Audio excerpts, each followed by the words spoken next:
Hey, what's going on, guys? This is Slimeboss here. Welcome back to more Super Mario Bros. This is episode 5, and last time we completed World 4, and this time we are planning on completing World 5. Anyway, right off the bat, you could see World 5 is the world that immediately gets ramped up. And if you just heard, I'm kind of doing this out of order, but, uh, I have a new intro. And it basically gets straight and right into the point. So if you like this video, don't forget to leave a like and let me know that you do like it. Also, here's something new.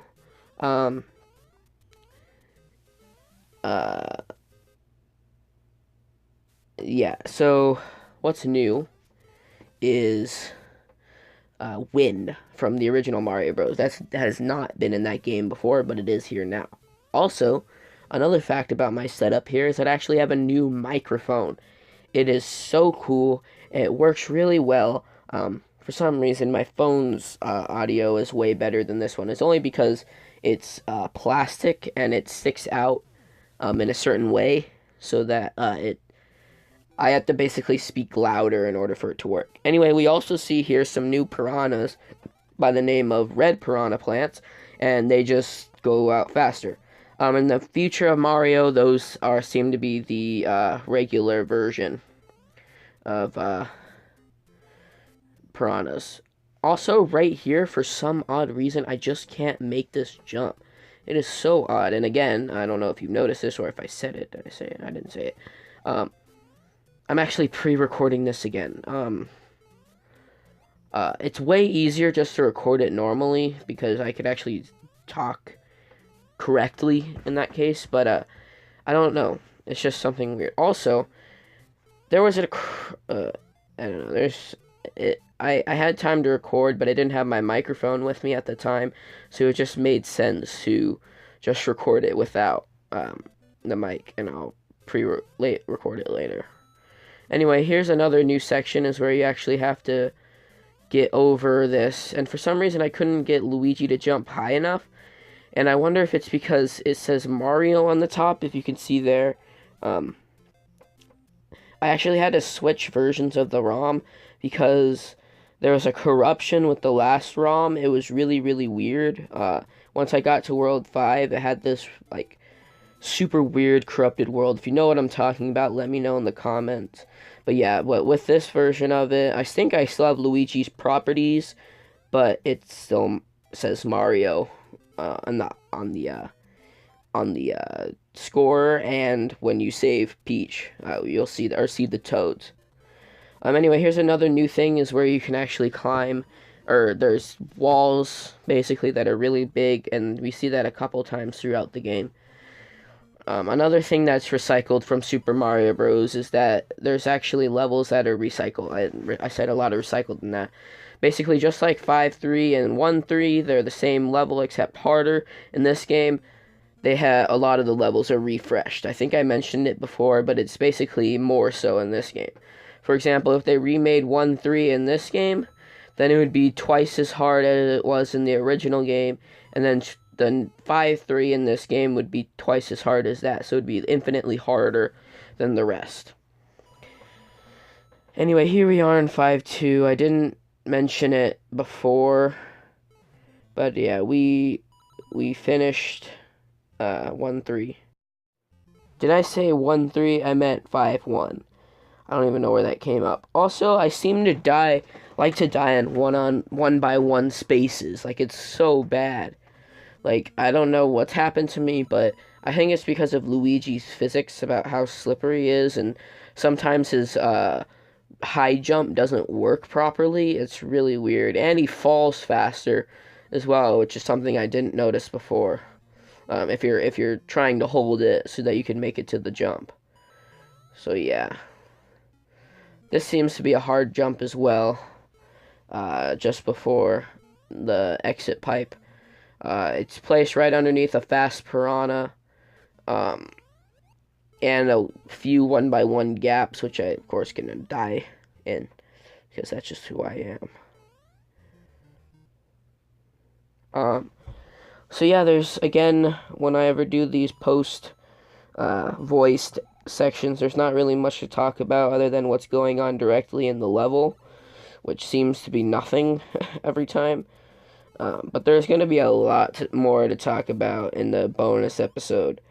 There's going to be a lot more to talk about. Like, you don't even know how much there is to talk about next episode, or during the bonus episode, in comparison to the original Mario Bros. Anyway, welcome to 5.3. This is one of the first instances of a puzzle stage. What you have to do is you actually have to find the correct way out. If you were to follow along the path and keep going with the elevator platform, then you would make it to somewhere entirely different. And you would end up in the same exact place.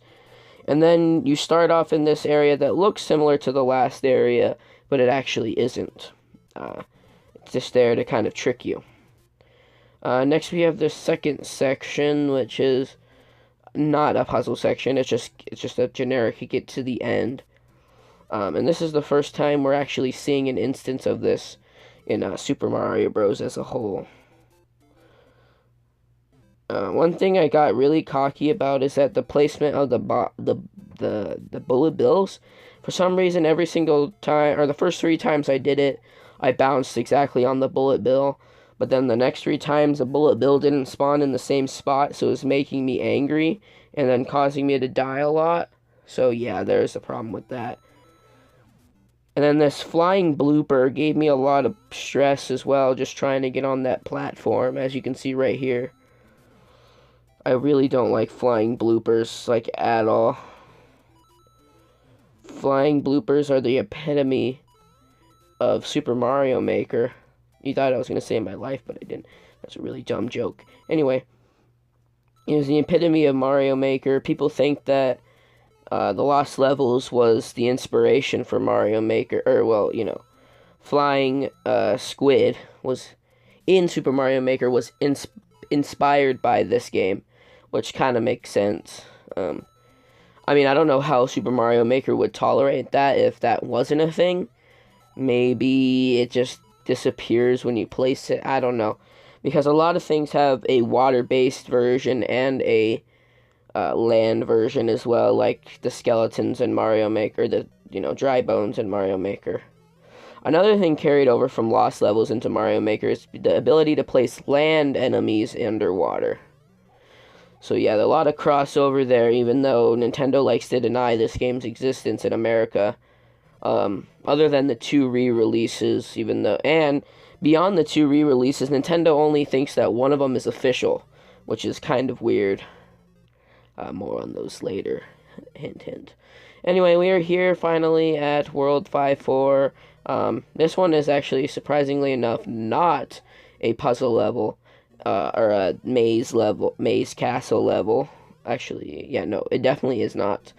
Unless it is, and then I just happen to take the right path the first time, which is very likely because of, how this game is with its puzzles, because it really likes them for some reason. And also, I really tend to use my save states in these older games, so if you get angry that I'm using a lot of save states, and it kind of messes it up in editing, it's because this game kind of needs it. You can actually play both of these games, the original and Lost Levels, or the original 2, right now on Virtual Console on the 3DS, which in fact has restore points. So, I mean, there's really there's kind of overlapping in official Nintendo's ideas as well. So it's definitely recommended that you use restore points or save states in this case. And there we go. World 5-4 is it. So, thank you guys so much for watching. I hope you guys liked this video. If you did, don't forget to leave a like, comment, and don't forget to save state during your playthrough. Anyway, see you guys next time. Bye.